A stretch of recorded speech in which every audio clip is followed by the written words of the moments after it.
শহীদ শরীফ উসমান হাদি রহমতুল্লাহ আলাইহি, আমার প্রিয় সন্তান, প্রিয় ভাই, ইমানদার এই সাহসী নওজোয়ান এই কথাটাই বারবার বলে গেছে। সেটা বুঝাইতে চাইছে, নয়তো মাত্র 33 বছর বয়সী এক যুবক, যার প্রথম একটাই সন্তান, মাত্র 8 মাসের বাচ্চা, সে দুনিয়ার প্রতি নিরাসক্ত হয় নাই, সে বাঁচতেই চায় না এমন কোনো হতাশ হয় নাই, সে কোনো রকমের মন্দ চরিত্রের আখলাকের ছিল না।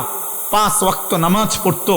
এই যুবক ইমানদার ছিল, প্রতিদিন ফজরের নামাজ পড়তো, প্রত্যেক দিন 5 ওয়াক্ত নামাজ পড়তো, আল্লাহর কোরআনের হাফেজ ছিল, রাসূলুল্লাহ সাল্লাল্লাহু আলাইহি সাল্লামের হাদিস বিশুদ্ধ পড়তে পারতো, আগে মাদ্রাসার ছাত্র ছিল, তার বাবা আলেম, তার বড় ভাই আলেম, তার ফ্যামিলি আলেমের ফ্যামিলি, তার বিবি পর্দানশীল, তার গোটা ফ্যামিলি পর্দানশীল। তাইলে এত কিছুর পরেও আমার ভাই, সে এই কথাটাই বুঝাইতে চাইছে যে আমার সীমান্ত অরক্ষিত, আমার কাঁটাতারের প্রতিবেশী আমার জমিন খাবলে খেতে চায়, আধিপত্যবাদের দোসররা আমার জমিন একটা ভাতের লোকমার মতো আমার বাংলার এই ছোট্ট জমিন গিলে নিতে চায়। এই জন্য সে জাতিকে, দেশকে একাই সতর্ক করতে চাইছে, ভাবছে যে আমার সাথে কেউ না থাকুক, আমি একাই আমার দেশ মাতৃভূমির আজাদির কথা বলেই যাব। এই জন্য আল্লাহ তাআলা তাকে বলছে যে তুমি চেয়েছিলা একটা সংসদীয় আসনে 500 ভোট, সে বলছিল এবার যদি আমি 500 ভোটও পাই, 5000 ভোটও পাই, তাইলেও আমি নিজেকে ভাগ্যবান বলবো। আল্লাহ তাআলা বলে, না হাদি, আমি তোকে 18 কোটি মানুষের ভালোবাসা দিয়ে দিলাম, 18 কোটি মানুষের সমর্থন দিয়ে দিলাম, সবার ভালোবাসা দিয়ে দিলাম,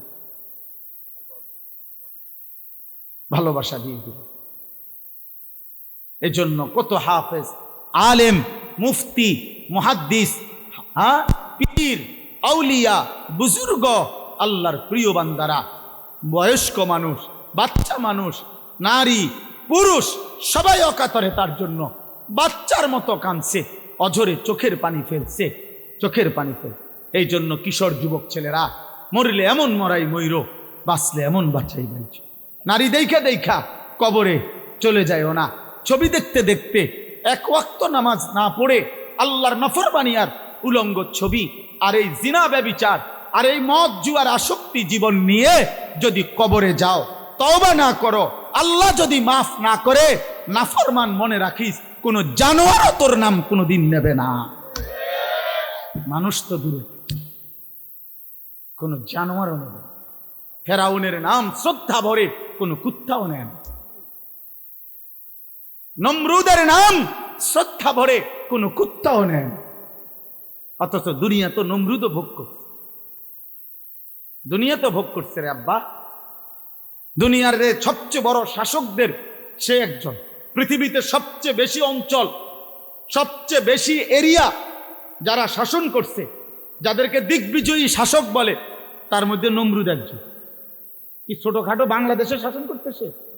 এটা মুরাদনগর, তাইলে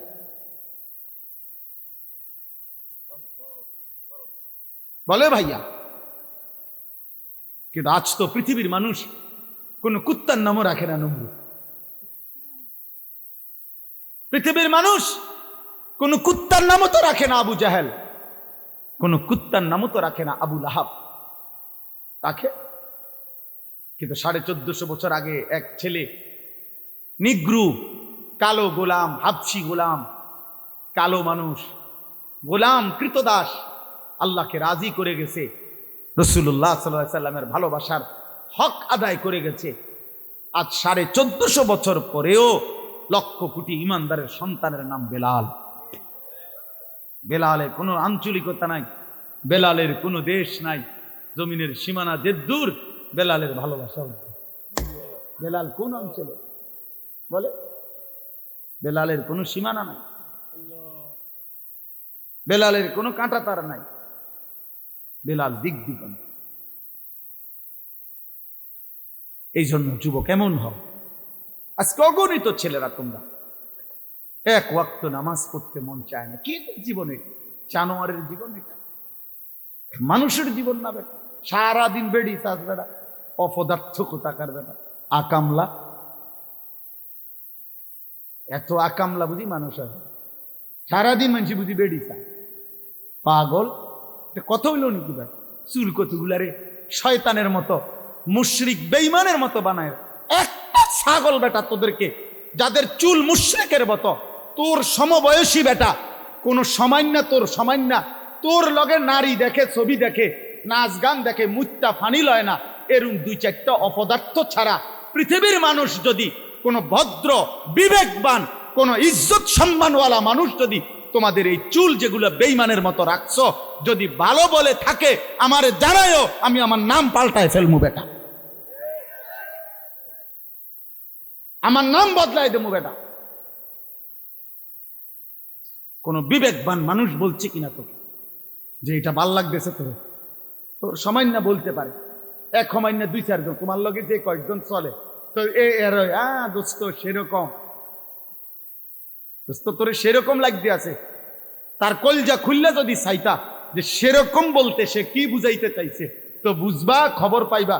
যদি আলটা করাইতা যে সেরকম বলতে তোমার সে কার মতো বলতে চাইছে, এটার যদি আলটা রিপোর্ট আসে, ইসিজি করে অথবা যদি আলট্রাসোনোগ্রাফি করে, রিপোর্ট আসবে পুট্টা ঘরের মতো, হ্যাঁ হ্যাঁ বাবা ঘরের মতো, গাঞ্জা ঘরের মতো, না নাহলে তো কি মুরাদনগর বড় মসজিদের ইমামের মতো। কথা বলে না কেন? বাইতুল মুকাররমের মুয়াজ্জিনের মতো, তো কাবা শরীফের খাদিমের মতো, তো পুট্টা ঘর বাবা ঘর ছাড়া কি বলেন? গাঁজাখোর বা নেশাখোর ছাড়া আর কার মতো? বলো একটা ছেলে, বলো, প্রতিবাদ করো মিয়া, প্রতিবাদ করে বলো না আমার দেখতে ইমানদারের মতো লাগে, আমাকে দেখতে চরিত্রবানের মতো লাগে, আমাকে দেখতে ভদ্র মানুষের মতো লাগে। তুমি বলো, যাদের চুল লাগানো আছে সেলুনে, যে সমস্ত ছবি, একটা ছবিওয়ালা মানুষের পরিচয় বলো। কিন্তু 1000 বছর পরে, 1000 বছর পরের যেই সন্তান যদি বাংলার জমিনে আসে, ইনশাআল্লাহ আশা করি 1000 বছর পরের সন্তানও উপযুক্ত বয়স হলে শহীদ শরীফ উসমান হাদির নাম চিনবে, জানবে ইনশাআল্লাহ। ইনশাআল্লাহ ইমানদারের রক্ত বৃথা যায়। ঈমান এবং দেশপ্রেমের এক মূর্ত প্রতীক আমাদের এই প্রিয় ভাই। আগামী দিনে প্রমাণ হবে এটা যে ভালোবাসা যদি বাংলা মানুষের কলিজার থেকে বের করতে হয়, মানুষের দিলের ভালোবাসা যদি কেউ নিতে হয়, জোর করে অনেক কিছু করা যায়, আবার জোর ছুটতে গেলে হালাইয়াও দেয়, বুঝলেন না? এরকম তো আমরাও দেখছি।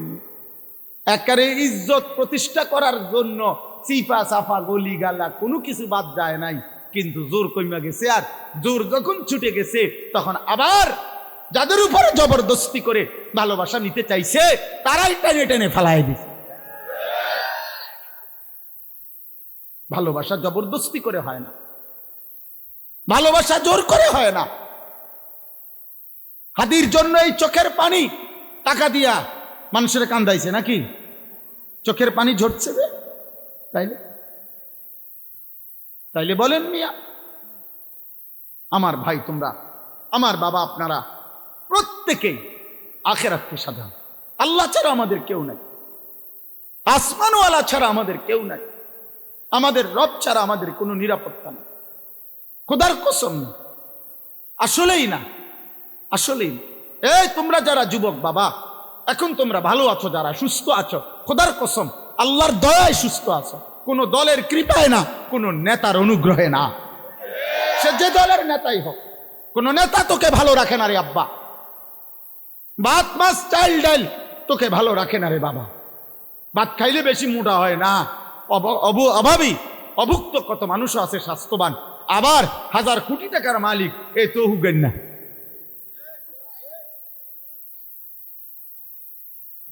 তাহলে এটা কোনো বিষয় না।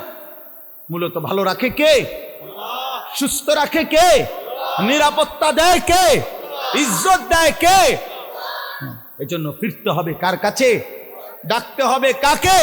মানতে হবে কাকে? গোলামি করতে হবে কার? সেজদা দেওয়া উচিত কাকে? আল্লাহ। আল্লাহ যেন আল্লাহকে সেজদা দাও, দামি হইবা, দামি হইবা। মোরে তুমিও যাইবা, আমিও যাব, কোনো অসুবিধা নেই। আমি আমার ওই দিনও সেদিন কয়েকজন ইদানিং তো একটু বেশি বলতেছে, সাবধানে থাইকেন, সতর্ক থাইকেন, আর একটু হুঁসঘুস করে কথা কইয়েন, সব ঠিক আছে। আমি বলছি না, কোনো অসুবিধা নেই। গুলি করবে এই তো, গুম করে ফেলবে এই তো, হত্যা করে ফেলবে এই তো, খুন করে ফেলবে এই তো, যে যাই করুক, যে যাই করুক, শেষ পর্যন্ত আমাকে আমার রবের কাছেই ফেরত পাঠাবে, আর আমার রব ইনসাফ করবে, আমার মালিক তো ইনসাফ করবে। তো আমি তো আমার মালিকের ইনসাফ চাই, আমি উনার কাছে না ঠকলেই তো হইলো, কথা বলেন, আমি আখিরাতে না ঠকলেই তো হইলো। আমি আমার আল্লাহ, আমার শায়েখ আল্লামা মুফতি মুশতাকুন নবী কাসিমি হুজুর আমার বহুদিন বলছে এই কথা, আমার এই কথা খুব কলিজার থাকে। হুজুরে বলছে, মা বাইনি ও বাইন আল্লাহ, বলছে মাওলানা আমার মাঝে আর আল্লাহর মাঝে, এই কথা মনে রাখবেন যে নিজেকে নিজে বলবেন, আমার সাথে আমি আমার আল্লাহর সাথে আমার মুআমালা সাফ। আমার আল্লাহ জিজ্ঞাসা করলে আমি মিথ্যা বলবো না, আমি মিথ্যা বলি নাই, আমি অন্যায় করি নাই, আমি দুর্নীতি করি নাই, আমি হারাম করি নাই, আমি নাফরমানি করি নাই। আল্লাহ আমি আপনার গোলামি করতে চেয়েছি, আপনার কথা বলতে চেয়েছি।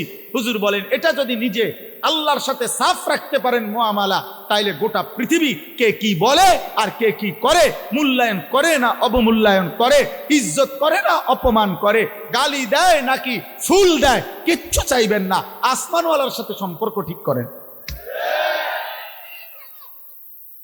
রবের সাথে মুআমালা ক্লিয়ার করে। দুনিয়া তো আপনার স্লোগান দিয়া বাহাবা দিল, আসমানওয়ালা বলল আমি সব জানি, তখন কথা বলে না, তখন কি হবে আব্বা,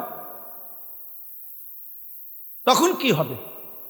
হ্যাঁ, পোস্টারে তো কইছে ফুলের মতো পবিত্র, ঠিক আছে, স্লোগানে তো কইছে, স্লোগানে তো কইছে, হ্যাঁ সবই তো ঠিক আছে, জনগণের বাহাবা তো মিলছে, কিন্তু আসমানওয়ালা ফিরতে হবে কার কাছে বলেন?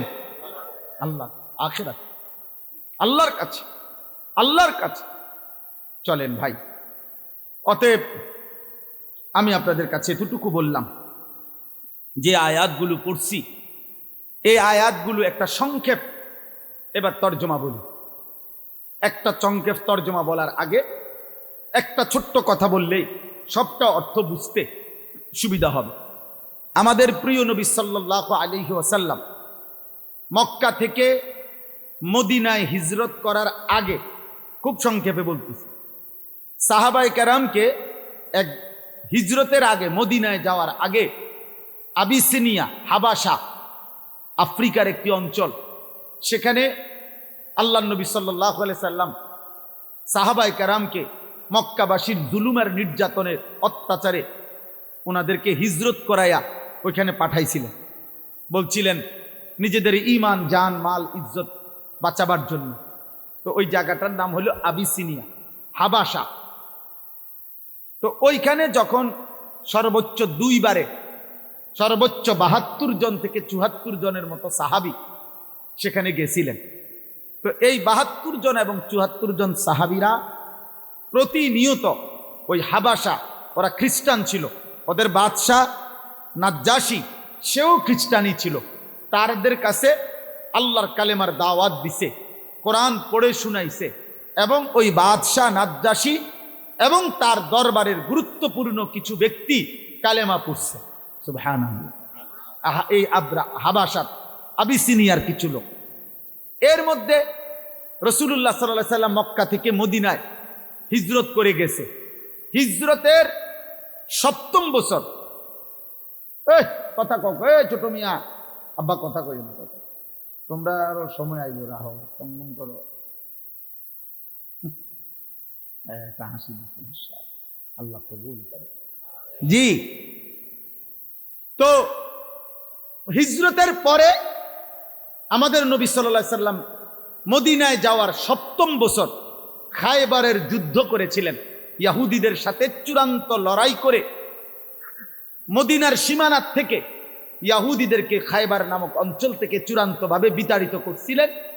এই খায়বারের যুদ্ধ যখন শেষ অবস্থায় তখন ওই আবিসিনিয়া থেকে সাহাবায়ে কেরাম যারা এতদিন যাবৎ ওইখানে ছিল, ওনারা চূড়ান্তভাবে আবিসিনিয়া ছেড়ে মদিনায় চলে আসছেন।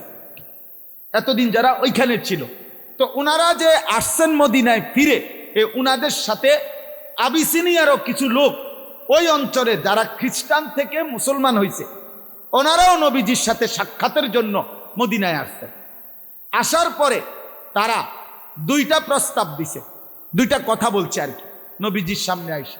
এক নাম্বার বলছে, ইয়া রাসূলুল্লাহ, হে নবী মুহাম্মদ, ইতিপূর্বে আমরা ইনজিল কিতাবে বিশ্বাসী ছিলাম, ঈসা নবীর উপরে বিশ্বাসী ছিলাম, এবং ঈসা নবীর উপরেও আমরা মূল যেই বিশ্বাস, মানে বাদশাহ নাজ্জাশীর আকীদা ছিল, মুসলমানদের কোরআন ঈসা আলাইহিস সালামের ব্যাপারে যা বলছে ঈসা নবী ঠিক তাই ছিল।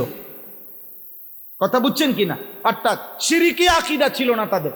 তো বলছে যে আমরা ঈসা নবীর অনুসারী যখন ছিলাম, তখনও আমরা তাওহীদ, আল্লাহর একত্ববাদকে মানতাম। আপনার কোরআন, আপনার ধর্মের কথা যখন এই লোকদের কাছে শুনেছি, তখন আমরা আপনার অনুসারী হয়েছি, এবং আপনার এই কথাও আমরা সর্বান্তকরণে মেনে নিছি, কারণ আমরা তো আগের থেকেই আমরা এই কথাগুলোই মানতাম। বাকি এখন আপনাকেও মানছি, আপনার কোরআনকেও মানছি, ইসলামকেও মেনেছি। এইবার আপনার কাছে আমাদের এখানে আইসা আমরা আমাদের ইমানের নবায়নও করলাম, তাওহীদের নবায়নও করলাম, আপনাকে মানার অকুণ্ঠ স্বীকৃতিও দিলাম। সাথে এবার আপনি যদি আমাদেরকে সুযোগ দেন, তাহলে আমরা আপনার মদিনার এই ইসলাম প্রতিষ্ঠার কাজে আমরা কিছু সহযোগিতা, আর্থিক সাহায্যও করতে চাই। তো আল্লাহ তাআলা তাদের এই আর্থিক সাহায্য, তাদের পূর্ব থেকেই তাদের আগের ধর্মের পূর্ণ বিশ্বাস, আমাদের নবীরও পূর্ণ গ্রহণ, এই কথা একসাথ করে আল্লাহ এই আয়াতগুলোতে তাদের প্রশংসা করে আল্লাহ বলছেন, আমি আল্লাহ ওয়াদা দিলাম এমন ইমানদার যারা আগেও তাওহীদ মানছে, আগের ধর্মের মধ্যে থাইকা এখন আমার নবীকেও গ্রহণ করছে, কোরআনকেও গ্রহণ করছে, আমি তাদেরকে প্রত্যেক আমলের বদলায় দ্বিগুণ দ্বিগুণ নেকি দিতে থাকবো। নেকি দেব আমি আল্লাহ, তাদেরকে নেকি দেব। এই কথাটা আল্লাহ তাআলা বলছেন। এইখানে দেখেন আল্লাহ তাআলা বলেন, ওয়ালাকাদ ওয়াসালনা লাহুমুল কাওলা লাআল্লাহুম ইয়াতাযাক্কারুন। আল্লাহ তাআলা বলেন, আমি আল্লাহ আমার কথা, আমার বাক্য, আমার যেই বক্তব্য, আল্লাহ পাক বলেন আমি সেই কথাগুলো ওয়াসালনা, বারংবার পুনরাবৃত্তি করেছি, বারবার নাজিল করেছি, বারবার একই কথা আমি আল্লাহ বলতে চেয়েছি। আল্লাহ তাআলা তাওহীদের কথা বারবার বলছেন কোরআনে, যে লা ইলাহা ইল্লাল্লাহ, লা ইলাহা ইল্লাল্লাহ। আল্লাহর রিসালাতের কথা, রসুলকে মানো, ইবাদত করো, রসুলের সব কথা শোনো, এই কথা বারবার কোরআনে বলছেন। 3 নম্বর আখিরাত, আখিরাতের কথা, কবর হবে, মৃত্যু হবে, হাসর হবে, মিজান হবে, ফুলসিরাত হবে, জান্নাত হবে, জাহান্নাম হবে, এই কথা পুরা কোরআনের মধ্যে একবার, কথা বলে না, 2 বার, বারবার। কয়বার? বারবার। রাসূলুল্লাহ সাল্লাল্লাহু আলাইহি সাল্লামকে মেনে নেওয়া, নবী যত ইবাদত আমলের কথা বলছে, এগুলো কোরআনে শুধু একবার, বারবার। আল্লাহর প্রতি ঈমান, বিশুদ্ধ নির্ভেজাল একত্ববাদ, এটা আল্লাহ কি একবার বলছে? বারবার। এই ওয়াসালনা শব্দের অর্থ এটা। আল্লাহ বলেন, তাফসীরের মধ্যে আছে তাওসিল মানে একটি রশিকে মজবুত করার জন্য আরো রশি, আরো রশি, একটার পর একটা 10টা রশি, 20টা রশি এটার সাথে লাগাইয়া এটারে পেঁচানো, শক্ত করা, মজবুত করা, টাইট করা, এটারে বলা হয় ওয়াসালনা, তাওসিল। তো আল্লাহ বলেন, আমার এক একটা কথাকে আমি মজবুত করার জন্য বারংবার নাজিল করেছি, বারংবার, লাআল্লাহুম ইয়াতাযাক্কারুন, যেন আমার বান্দারা উপদেশ গ্রহণ করতে পারে।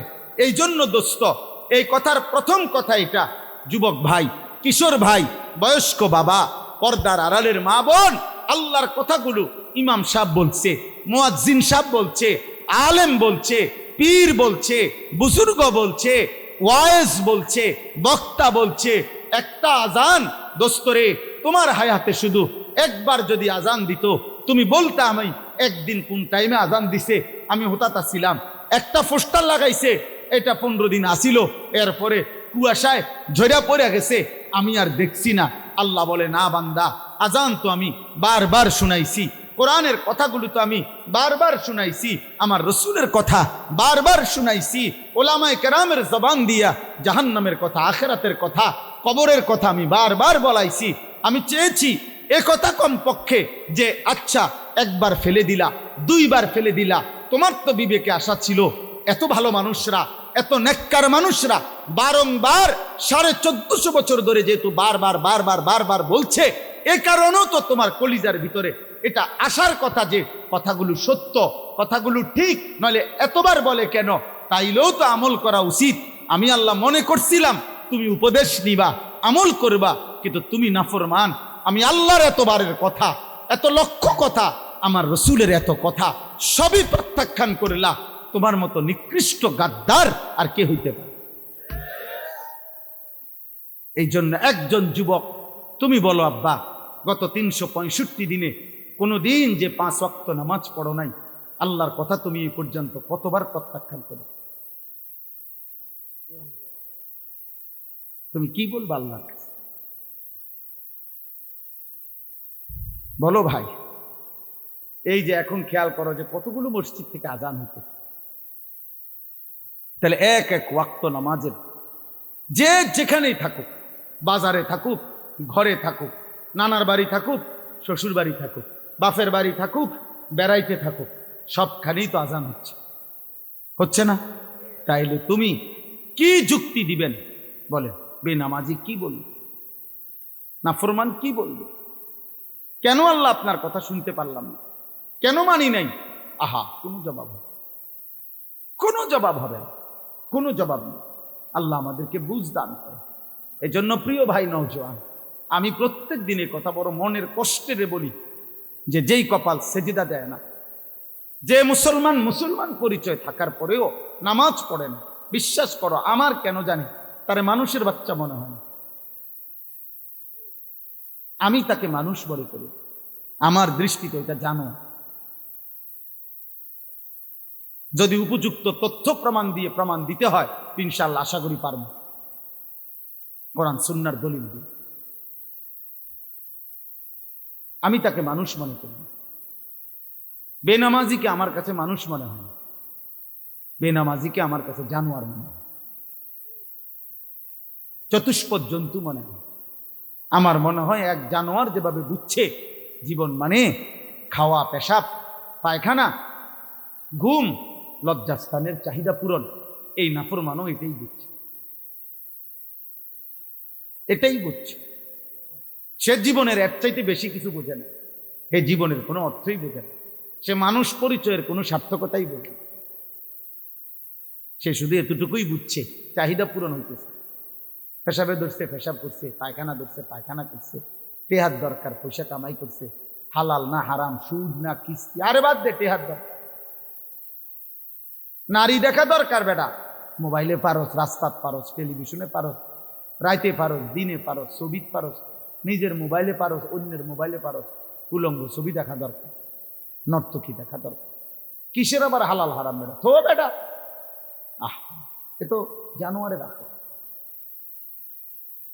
এ তো জানোয়ারে রাখো, যে মনে করে জীবন মানেই হচ্ছে চাহিদা পূরণ, চাহিদা পূরণ। ওয়ালাকাদ ওয়াসালনা লাহুমুল কাওলা লাআল্লাহুম ইয়াতাযাক্কারুন। আল্লাহ বলবে, বান্দা বলো না আমি আমার এক একটা কথা কি পরিমাণ বলেছি, কতবার বলেছিলাম। আমার মতো মালিকের এতবারের কথা। একটা মা যদি তার সন্তানকে 100 বার ডাক দেয়, এরপরও কি সে ডাকে সাড়া দিবে না? একটা বাবা যদি তার সন্তানকে 100 বার ডাক দেয়, তো সে কি তবুও সাড়া দিবে না? একজন মালিক আল্লাহ 365 দিনে ফজরের নামাজের জন্য কমপক্ষে 365 বার তো ডাক দিচ্ছে, জোহরের নামাজের জন্য 365 বার তো ডাক দিচ্ছে, আসরের জন্য 365 বার ডাক দিচ্ছে। তা আল্লাহ যদি বলে আমি 365 বার ডাক দিলাম, একবারও সাড়া দিলাম না, আফসুস ছাড়া আর কিছু? তখন আল্লাহ আমাদেরকে বুঝ দান করে। আল্লাযীনা আতাইনাহুমুল কিতাবা মিন ক্বাবলিহি হুম বিহি ইউমিনুন। আল্লাহ বলেন, আমার কিছু প্রিয় বান্দার শোনাচ্ছি কথা, যাদেরকে আমি ইতিপূর্বে আসমানি কিতাব ইনজিল দিয়েছিলাম, তারা সেই কিতাবের উপরেও পূর্ণ ঈমান এনেছিল।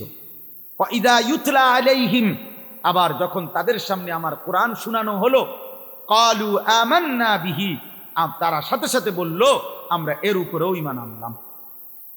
ইন্নাহুল হাক্কু মির রাব্বিনা, নিশ্চিত এটা আমাদের রব আল্লাহর পক্ষ থেকে সত্য কালাম। সুবহানাল্লাহ।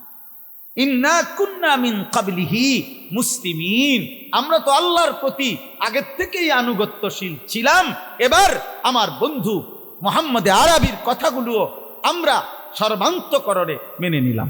সুবহানাল্লাহ। আল্লাহ বলেন, উলাইকা ইউতাউনা আজরাহুম মাররাতাইনি বিমা সাবারু। আল্লাহ বলেন, আগেও তারা আমার উপরে মজবুত ছিল, এখনো আবার নিশ্চিন্তে আমার কথা আমার নবীর কাছ থেকে গ্রহণ করে নিয়েছে। এই জন্য আমি আল্লাহর পক্ষ থেকে তাদের প্রত্যেক আমলের নেকি বদলা প্রতিদান দেওয়া হবে দ্বিগুণ দ্বিগুণ, ডাবল ডাবল। সুবহানাল্লাহ। ওয়ায়াদরাউনা বিল হাসানাতিস সাইয়্যিআহ, আল্লাহ বলেন, আর এই প্রিয় বান্দাদের বৈশিষ্ট্য হলো তারা প্রত্যেক মন্দ, অসৎ, অশালীন আচরণের জবাবে উত্তম ভদ্র আখলাকের দ্বারা জবাব দান করে। অমিম্মা রাযাকনাহুম ইউনফিকুন, এবং আমার দেওয়া সম্পদ থেকে অকাতরে আমার রাস্তায় সাদাকা করে, দান করে। তো আল্লাহ তাআলা ওই বান্দাকে, এখানে তিনটা জিনিস, এক মানে কাকে আল্লাহ তাআলা এখানে লিখছে, আল ইবরাতু বিউমুমিল লফজ লা বিখুসুসিস সাবাব। কোরআন শরীফের কোনো কথা যদি কোনো ব্যক্তি বা বিশেষ গোষ্ঠী সম্প্রদায়ের জন্য যদিও নাজিল করা হয়েছে, কিন্তু এর উপদেশ সবার জন্য। উপদেশ কার জন্য বলে না? সবার জন্য। এজন্য আল্লাহ তাআলা ওই ব্যক্তির আমলের বদলা সর্বদাই দ্বিগুণ দ্বিগুণ দিতে থাকবেন, যার মধ্যে এই তিনটি সিফাত থাকবে। এক, যে আল্লাহর কথার উপরে মানে কোরআনের উপরে পূর্ণ ঈমান রাখে। দুই, যে প্রতিটা মন্দ অশোভনীয় আচরণের জবাবে উত্তম আচরণ দ্বারা জবাব দান করে। আর তিন, আল্লাহর দেওয়া সম্পদ থেকে আল্লাহর পথে যে খরচ করে। আল্লাহ বলেন, এই তিন গুণে গুণান্বিত ব্যক্তির সব আমলের নেকি আমি দ্বিগুণ দ্বিগুণ দেব, দ্বিগুণ দ্বিগুণ। কয় গুণ? দ্বিগুণ দ্বিগুণ, বারবার বারবার বাড়াবো, ডাবল ডাবল ডাবল ডাবল। নারীদের ব্যাপারে কোরআন শরীফে আল্লাহ বলছে, কোরআনুল কারীমের মধ্যে আছে, ওমান ইয়াকনুত মিনকুন্না লিল্লাহি ওয়া রাসূলিহি ওয়া তা'মাল সালিহান নু'তিহা আজরাহা মাররাতাইন। নবীর বিবিদেরকে বলছে, তোমরা ঈমানদার নারীরা যদি আল্লাহ রাসূলের আনুগত্য করো, আল্লাহ রাসূলের আনুগত্য করো, আল্লাহ বলেন তোমাদের নারীদেরকে আমি আল্লাহ ওয়াদা দিলাম, আমার ঈমানদার নারী, তুমি অবলা, তুমি দুর্বল, তুমি নারী, অতএব আমি আল্লাহ ওয়াদা দিলাম আল্লাহ রাসূলের আনুগত্যশীল কোন ঈমানদার নারীকে আমি আল্লাহ তার প্রত্যেক আমলের বিনিময়ে নেকি দেব মাররাতাইন, ডাবল ডাবল, দ্বিগুণ দ্বিগুণ। এজন্য মহিলারা আফসোস করত নবীজির জামানায়, আমরা জিহাদ করতে পারি না, আমরা জানাজার নামাজে যাইতে পারি না, আমরা ঈদের নামাজে যাইতে পারি না, আমরা নামাজের জামাতে ঠিকমতো উপস্থিত হইতে পারি না, আমরা হাজারো নেক কাজে অংশগ্রহণ করতে পারি না, আমরা বেডি মহিলা মানুষ, ঘরে থাকতে হয়। আল্লাহ বলেন, অসুবিধা নাই, নেকি না দরকার, জান্নাতে না দরকার, সেটা আমি তোমার ঘরে থাইকা পর্দা হেফাজত কইরা তোমার বন্দিগি কম হোক, আমি নেকি দেব বাড়াইয়া। অসুবিধা, সেজদা দিবা একটা, নেকি দেব 1000টা। তোমার সমস্যা কি? আমি দিলেই তো হইছে, তুমি জান্নাত পাইলেই তো হইছে। সুবহানাল্লাহ, কি মেহেরবান মালিক। সর্বশেষ আল্লাহ বলেন, ওয়া ইযা সামিউল লাগবা আ'রাযু আনহু ওয়া ক্বালু লানা আ'মালুনা ওয়া লাকুম আ'মালুকুম সালামুন আলাইকুম লা নাবতাগিল জাহিলিন। আল্লাহ বলেন, আমার প্রিয় বান্দাদের বৈশিষ্ট্য হলো যাবতীয় বেহুদা কথা, মন্দ কথা, অপ্রয়োজনীয় কথা এবং কাজ যখনই তারা শোনে তার থেকে বিমুখ হয় এবং ডাক দিলে মন্দ কাজে, মন্দ কথার মজলিসে তারা বলে, না ভাই, তোমার কাজ নিয়ে তুমি থাকো, আমি আমার ঈমান আমল নিয়ে আছি, তোমার জন্য কল্যাণ কামনা করি। আমি অজ্ঞ, মূর্খ, আল্লাহ বিমুখ নাফরমানদের সাথে চলতে পারি না, তাদেরকে সাহচর্য চাইতে পারি না। এই জন্য ইমানদার কখনো বেহুদা, ফালতু, গাফেল, অমনোযোগী, আল্লাহ নাই, রাসূল নাই, সেজদা নাই, নামাজ নাই, বন্দিগি নাই, এই সমস্ত অপদার্থ প্লাস্টিকের লগে ইমানদার চলতে পারে না। এটা কোনো মানুষ না, এটা এক ধরনের প্লাস্টিক, ফালতু লোক। এই জন্য যুবক তোমাদেরকে বলি বেটা, যার সাথে চললে ফিরে 8 ঘন্টা 10 ঘন্টা আড্ডা দেওয়ার পরে নাফরমান একবারও আল্লাহর নাম নেয় নাই, ওই কোনো বন্ধু না, ওই শয়তান ছাড়া আর কিছু না। সারাক্ষণ একবার হাসে, একবার লাথি দেয়, একবার চুল টান দেয়, একবার শার্ট ধরে লাথি দেয়, একবার ঘুষি দিয়ে লায়, একবার বেডির কথা কয়, একবার উলঙ্গ ছবি কথা। আমার ফাঁক হলে কি লাফাই কিত্ত, ফালাই কিত্ত, হাসে কিত্ত, খবরও নেই, কি করে না। এই সমস্ত ইয়াং ছেলে আড্ডা দেয় যে দেখবেন কি করে, আপনি শুধু একটু তামসা চাইয়েন দূরের থেকে, করে ডাকি করে কি, এইটা নিয়ে আড্ডা বেড়া। তারে লাথি দাও, এটা নিয়ে একটা মজা হইলো, তারে ঘুষি দাও বুঝি একটা মজা হইলো। কিরে ঘুষি দিলে? কেমনে দিছি? আমরা ফ্রেন্ড, তো ফ্রেন্ডের বুঝি মানুষের ঘুষি দেয়, আহাম্মক, সে আমার ফ্রেন্ড, তো ফ্রেন্ডকে বুঝি মানুষ উলঙ্গ ছবি দেখায়। তো তুই তোর ফ্রেন্ড হয়ে, বন্ধু হয়ে তার এত বড় ক্ষতি করলি, তারে বেটা জাহান্নামের রাস্তায় নিয়ে গেলি। এটা কিসের বন্ধু? তুই তো শয়তান বেটা, তুই তো জালেম বেটা। আল্লাহ তাআলা বলেন, হে নবী, আমি আল্লাহ তো বলছি, আপনার মাধ্যমে বলাচ্ছি, তবে মনে রাখেন পরিবর্তন, হেদায়েত, জীবনের কাঙ্ক্ষিত রাস্তা, জাহান্নাম থেকে বাঁচা, জান্নাতে যাওয়া, আমার বন্দিগি করার তৌফিক, সব কিছুর তৌফিক, সমস্ত হেদায়েত আপনার হাতে না। আপনি চাইলে দিতে পারবেন না। আপনি বলেন, আপনি মেহনত করেন, আপনি বলতে থাকেন ইন্নাকা লা তাহদি মান আহবাবতা, আপনি চাইলে হেদায়েত দিতে পারবেন না। ওয়ালাকিন্নাল্লাহা ইয়াহদি মান ইয়াশা, পরিবর্তন, হেদায়েত, আখিরাতমুখী জীবন, নামাজমুখী জীবন, জান্নাতমুখী জীবন, সব কিছু আমি আল্লাহ যাকে চাই আমি দিয়ে থাকি। এই জন্য ভাই, প্রধান বক্তা, বিশেষ বক্তা, সাংঘাতিক বক্তা, অল্প বক্তা, মারাত্মক বক্তা, ভয়ঙ্কর বক্তা, যত বক্তাই হাফেজ আমিনুল ইসলাম আনুক, পরিবর্তন কারো হাতে না। হাফেজ আমিনের হাতেও না, আনিসুর রহমানের হাতেও না, আমজাদ হুসাইনের হাতেও না, কারো হাতে না, আসমানওয়ালা রবের হাতে। পরিবর্তন কার হাতে? ফায়সালা আল্লাহর হাতে। আল্লাহ ওয়াহুয়া আ'লামু বিল মুহতাদিন, তিনি একমাত্র জানেন হেদায়েত পাবে কি, জাহান্নাম থেকে বাঁচবে কি, জান্নাতে হবে কি। এজন্য আল্লাহর দিকে না ফিরলে কোনো উপায় নেই। আল্লাহ আমাদেরকে তৌফিক দান করেন, আল্লাহ আপনাদেরকে কবুল করে নেন। এই জন্য আজকে 2 কথা হইল। এক কথা হইল, আমরা প্রত্যেকেই আল্লাহর বারংবার কথা, একই কথা, এই কথাগুলো আমাদের ইনসাফের দাবি, আল্লাহর কথার প্রতি আন্তরিক হওয়া। আল্লাহ তৌফিক দান করেন।